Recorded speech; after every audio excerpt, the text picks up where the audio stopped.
Daí que ele se sagre campeão em todas as competições que ele participar. Bom, agora a gente fala de Previdência, ou seja, INSS. Se aposentar no Brasil ficou mais difícil em 2025. Isso porque a partir deste ano, as regras de transição ficaram mais rígidas. A nossa equipe procurou um advogado previdenciarista para entender a situação. As novas regras para quem vai se aposentar, na verdade, entrou em vigor em 13 de novembro de 2019, com a reforma da Previdência, e foram colocados 5 regras de transição. Dentre essas 5 regras, 2 regras elas têm alterações todos os anos, aumentando tanto o tempo quanto a idade e dificultando ainda mais o acesso das pessoas à aposentadoria, né? Então, a partir do dia 1º de janeiro de 2025, teve alteração na regra de tempo de contribuição com idade mínima. A partir de agora, o homem tem que ter no mínimo 64 de idade e 35 de contribuição para entrar nessa regra, e a mulher 59 anos de idade e 30 anos de contribuição para entrar nessa regra. Isso não impede da outra regra, que é a regra da aposentadoria por idade. Essa não teve alteração, que é só a idade mais a carência mínima, que são 15 anos. Então, nessa regra por idade, mantém, não teve alteração, o homem é 65 anos, mulher 62, desde que tenha no mínimo 15 anos de INSS pago, isso para o trabalhador urbano, porque o trabalhador rural tem uma diminuição de 5 anos, tanto para o homem quanto para a mulher. Então, um homem rural, 60 anos, a mulher 55, com 15 de contribuição. Uma outra regra que teve alteração, que teve aumento, que é a regra de pontos.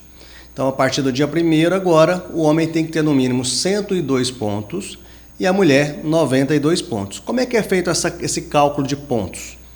O homem tem que ter no mínimo 35 anos de contribuição, que somados com a idade tem que dar 102 pontos.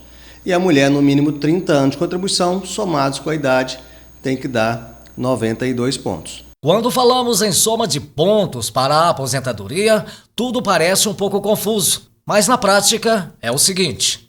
Na prática é o seguinte, essas regras ela vêm com o intuito de forçar as pessoas a trabalharem por mais tempo e contribuírem por mais tempo e ficarem aposentadas por menos tempo. Esse é o intuito do governo desde a época da reforma da Previdência.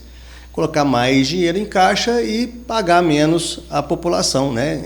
Pelos benefícios, a gente chama de benefícios programáveis, que são as aposentadorias por idade, por tempo de contribuição.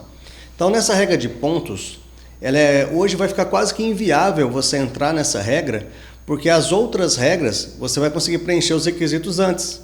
Agora, para quem, por exemplo, já estava com o processo de aposentadoria e já com essa expectativa de logo na virada do ano ele fosse aposentar, o que vai acontecer?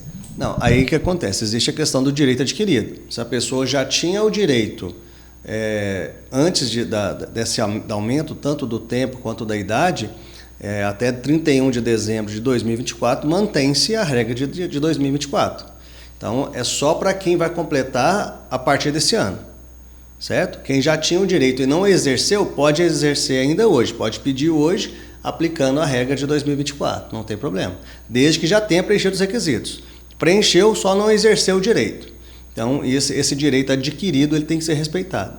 Segundo o Dr. Márcio, cada caso é um caso. Tudo tem que passar por uma análise para saber em qual situação o aposentado vai encaixar. Então vamos analisar quanto tempo de contribuição que ele tem, qual que é a idade dele, se existe tempo especial para ser averbado ou não, reconhecido e averbado, se tem tempo rural para ser reconhecido e averbado, entre outros.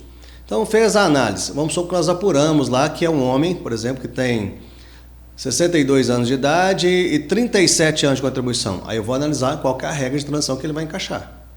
Então, pode ser que ele entre na regra do adicional de 100%, pode ser que ele entre na regra do adicional de 50%, pode ser que ele não entre em nenhuma regra por enquanto e a regra mais próxima seja só a por idade mesmo aos 65 anos. Então, cada caso é um caso e tem que ser analisado caso a caso.